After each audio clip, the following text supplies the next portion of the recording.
Thank you, David and Brian and Kent and Todd. Woo. I wonder what Teddy Roosevelt would think about that if he heard it. A lot of the words that Todd's saying were from a speech that Teddy Roosevelt gave many years ago. And I don't know that he ever dreamed it would be set to music someday. But what an experience that would have been for him. As you know, we are embarking on our series called Adventures in Faith.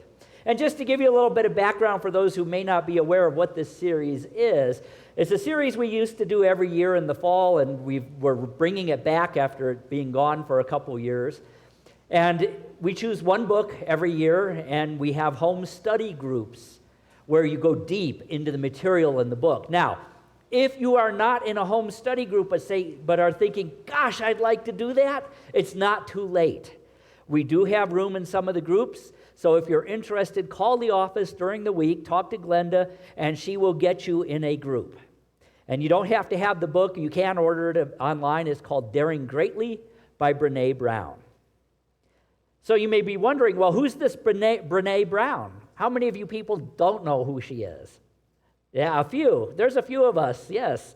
Well, I know who she is because I've read the book. But Brene Brown is a research professor at the University of Houston.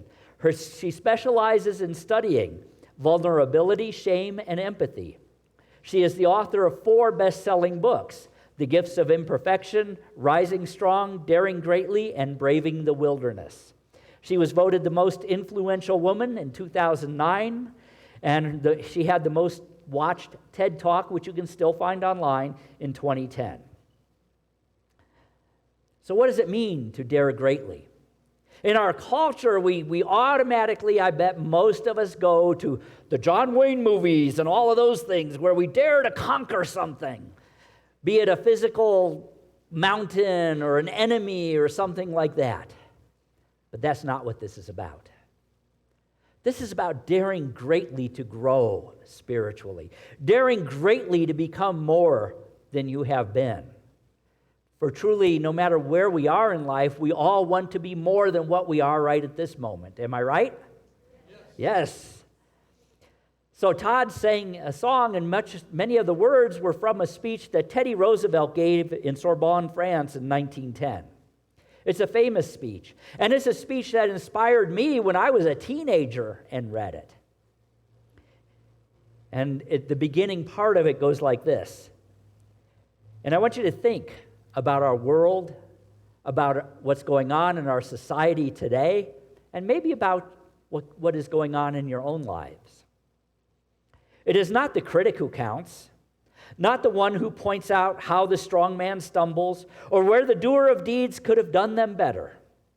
The credit belongs to the one who is actually in the arena, whose face is marred by dust and sweat and blood, who strives valiantly. Now remember, this was written 100 years ago. Who strives valiantly, whose errors, who comes short again and again, because there is no effort without error and shortcoming, but who does actually strive to do the deeds, who knows the great enthusiasms and the great devotions, who spends themselves in a worthy cause, and who at best knows in the end the triumph of high achievement, and at the worst, if they fail, at least they fail while doing greatly, so that their place shall never be with those cold and timid souls who know neither victory nor defeat. Those of you who grew up in traditional Christianity may remember a line that says, "Because you are neither hot nor cold, I will spew you out." It had nothing to do with eating people. It had to do with being passionate about something and knowing either victory or defeat, but being willing to dare greatly. We have lived in a culture for really 1,600 years or so where we have a negative idea of what defeat is. But if you don't try to do defeat, you will never experience defeat. But likewise, you will never experience victory. That didn't go over as well as I thought it would. Hey, I tried. I dared greatly. That's vulnerability. It is not knowing victory or defeat. It is the understanding that both are necessary for our soul growth, and that one is not positive and negative. They both can be positive. They both can be instrumental, and they both are actually required for our soul growth, for our growth as individuals and as society, as a species. In your home study groups, you're going deep into the personal part of it. Here, we're going to look at the personal growth, but we're also going to look at how that personal growth can change the greater good, the greater world, the greater experience of humanity. For we can never change and evolve the world until we change and evolve ourselves. It's like we sing in the peace song. Let there be peace on earth, and let it begin in me. Everything must begin in us. So victory and defeat are not weaknesses, neither one. They are a question of engagement in life, and engagement consciously in your own soul growth. Brené Brown writes, "Our willingness to own and engage our vulnerability determines the depth of our courage, the clarity of our purpose. It is not sitting on the sidelines giving advice or hurling judgment. It is showing up, letting ourselves be seen." Think about your Facebook feeds. Put something positive about your community on there and watch what happens. There's 1,000 people sitting on the sidelines going to tell you why you are wrong, giving advice, hurling judgment. But how many show up? How many show up to discover who they are, what they can be, so that they can help improve the world as a whole? What is true for individuals is true for organizations, even in unity. Just like individuals, we have realized over and over again through the years as we grow that there has to be change and evolution. Charles Fillmore said, "We are an evolutionary movement." While we still use the teachings of Charles, we bring them forward to modern times, just as he brought forward the teachings of his day to modern times. So if we are to change, if we are to grow, to live and evolve, we have to be willing to dare greatly. We have to be willing to try to do things in new ways, to look at the world through new eyes, to understand with new understanding who and what we are. And we have to be vulnerable. We have to say, okay, what is it that is holding me back? On a global scale, what is it that is holding us back as a species? There's really only one thing. One thing, and it's not Satan. We don't believe in that in unity. There's one thing. As I was thinking about this, I was looking at our world and looking at studies about happiness. Do you know that the United States of America is no longer, well, it really never was at the top of the happiest people in the world. We are now number 37, according to studies. We should be the happiest people in the world, we're told. We live in a land of abundance, and yet we are not. Brené Brown postulates that it is not because of what we are lacking. It is because we live in a fear-based culture. Turn on the news. The news would never be watched by anybody if it wasn't based in fear. They give you a long list every night or in every newspaper or in every blog or whatever about all the things you should be afraid of. To name only a few of the several thousand: recession, conservatives, liberals, Russians, FBI, CIA, Mexico dead. John, I'm going to grab a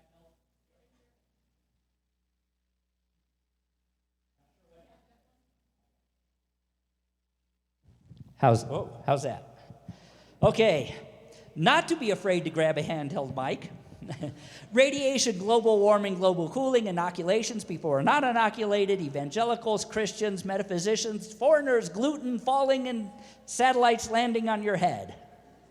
And I've just touched the surface.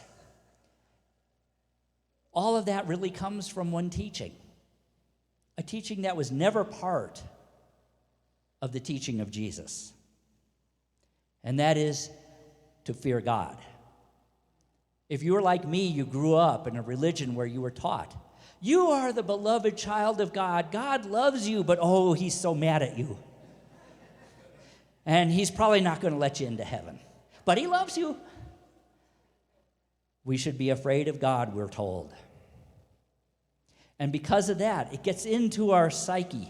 It gets into our DNA. And if we cannot look to God for support and love, and we only look to God as something to be feared, what do we look at the rest of the world as? Something to be feared. And then what do we look at? What in me makes me unworthy? What should I be afraid of in me? And the answer that Jesus and Buddha and every other great teacher there was brought: nothing. You are light. You are the image and likeness of the divine, gods and goddesses. What are we most afraid of then? Because of all of those fears, we are afraid to try. We are afraid to try. We are afraid to be vulnerable. And yet that is the one thing we need to embrace the most if we're going to have this healing of our own consciousness and the consciousness of the species of human beings. We need to embrace the ability to be vulnerable, to find that we have forgotten who we truly are, what we truly are. The Buddha said this: love is what we are. Love is what we are born as. Fear is what we learn. We are born to love. We are born to love one another. We are born to love the world we live in and all life upon it. And the one person we love the least is not a politician, is not a boss. It's ourselves.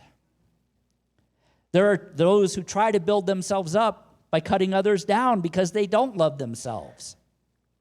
There are those who remind other people of their inadequacies and smallness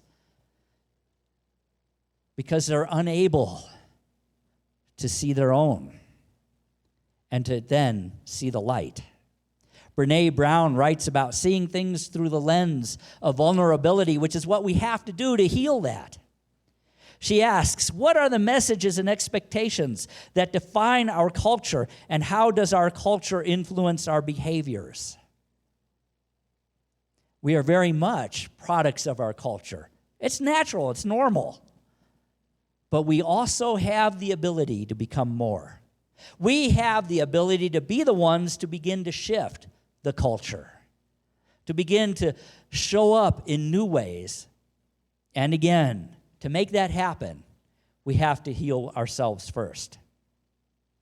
We have to realize how our struggles and behaviors are related to protecting ourselves, how our behaviors, thoughts, and emotions related to vulnerability can hold us back.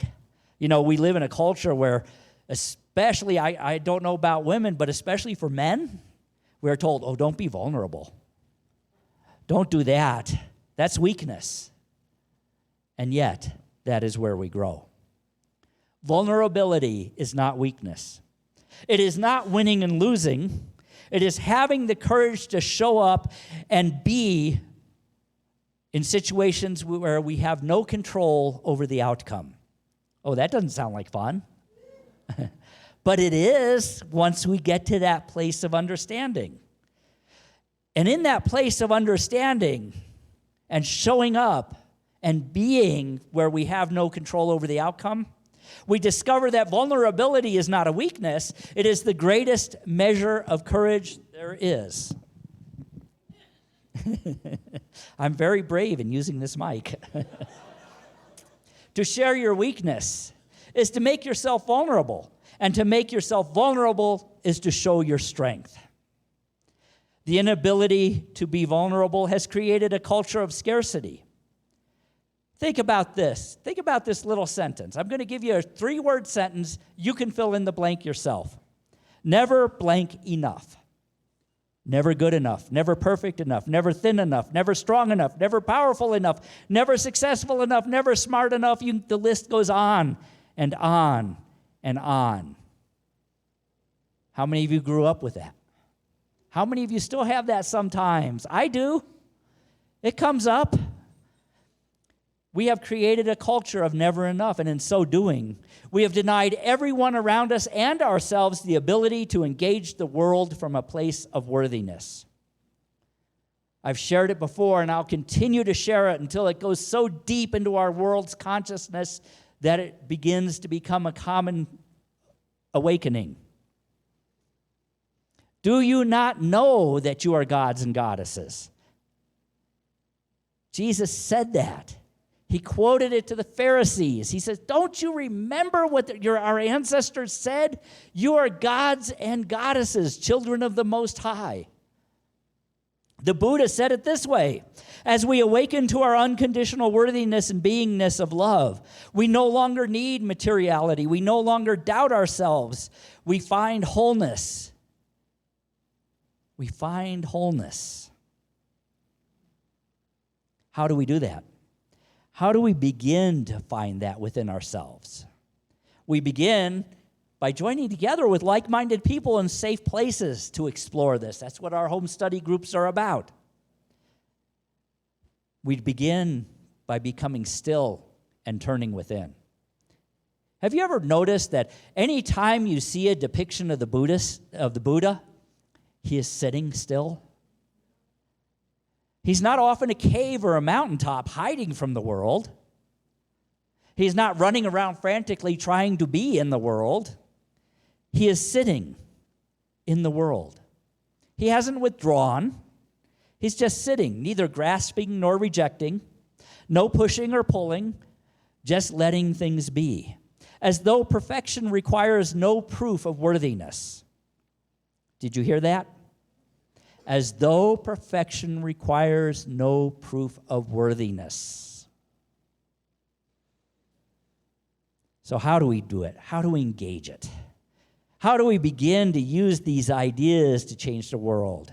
Well, first we have to be vulnerable and say, what is not working? Well, I've just listed a whole bunch of things societally that is not working. Even in unity, we have to do that every now and again. A few years ago, we got a new CEO who said, we should be the biggest movement on earth right now. What is not working? What do we have to do to change? And we realized through going within as a movement and looking at it, that number one, we have to be clear on who we are. And so we've been working on that through our focused ministry program. Who are we? What do we stand for? Yes, we have principles we stand for. We have to be realistic about what we do. We teach prosperity principles and we live by them. We don't always do them well. It's not easy. Sometimes even I'm afraid. Yeah, really. Sometimes even I get afraid. But we do it. And how do we do it? Number one, we ask for clarity in prayer. And I always admonish people, I always remind people, when you ask for something in prayer, especially if it has to do with clarity or change, remember to add with grace and ease. It makes it so much easier. Trust me on that one. And then we have to work through our blockages, our ideas about codependency. We just did that whole series on codependency, about fear. And then we have to be willing to try new things. This is a hard one for a lot of us. To try new things, knowing that some will work and some won't. But we'll never know if we do not try. You know, we just did the survey. Many of you answered it. And thank you to those of you who answered the survey. And we're looking at that and realizing that, we have a community that is not really afraid to try new things. But at the same time, we have to take the best of what we have and support it and help it to continue. Some of the new things we're looking at trying as a community, we're reorganizing our basic structure on the back end, the administration and things like that, in a way we've never done before. That will allow us a firm foundation to disseminate information. Some of you say, well, we have a communication problem. We don't always hear about everything in time. Let me tell you a little bit about that. Right now, every bit of information comes into either me or Glenda. And then we have to process it and send it out where it needs to go. That's a lot. So we're reorganizing so that there will be different ministries or departments, if you want to think of them that way. And each department head will take care of disseminating and receiving information in their department. We're looking at that. I don't know if it'll work, but we'll never know if we don't try. We're developing a expanded program. Some of you did Happy Circles a year ago. That there has been a lot of behind-the-scenes work on that. And we'll be rolling that out soon. I don't know if it'll work or not, but we won't know if we don't try. Our strength, especially in New Thought, unity, is that we're willing to dare greatly. We're willing to try new things. We're willing to look at things with new eyes. We're willing to say, where will we be next year? And more importantly, we're willing to say, where will I be next year? In my journey, and I'm saying this for all of you, where will you be as an individual next year? Will you have torn up your list of what you cannot do? Will you be manifesting true prosperity? Will you be a part of the shift of the world to a higher understanding, a higher being? Will you be someone who is not afraid of what others may think? A true spiritual seeker is the one who is actually in the arena, whose face is figuratively, not literally, marred by dust and sweat and blood, who strives valiantly, who errs and comes short again and again because there is no effort without error and shortcoming, but who does actually strive to do the deeds. A spiritual seeker knows great enthusiasms, great devotions, and spends themselves in a worthy cause, and at the end knows either the triumph of high achievement and or, you can do both, who at the worst, if they fail, at least fails while daring greatly, so that their place shall never be with the cold and timid souls who know neither victory nor defeat. The truth is, there is not one of you here in this room or on Facebook or who will hear the words we speak who does not have what it takes to do the work. And really, though we talk about failure as a possibility, there is really no such thing. I used to tell my students, you have my permission to fail with enthusiasm. And FAIL was an acronym for I forgot what the acronym was. I failed. Oh, no. Thank you, Brian. First attempt at learning. Yes. Brian, way to go. First, see, we support each other, all of us. First attempt at learning. Every great failure has been a step towards success. Think about your own failures in your life. I think about some of the ways I failed, and in the moment it looked terrible, and yet it led me to the next great experience in my life, the next great awakening and overcoming. The truth is, we cannot fail because human beings, every human being, is wired to overcome. We are wired to evolve. We are wired to shine like diamonds in the sun. That's what this series is about. It is about daring greatly, and nothing can hold those who dare greatly back. Namaste.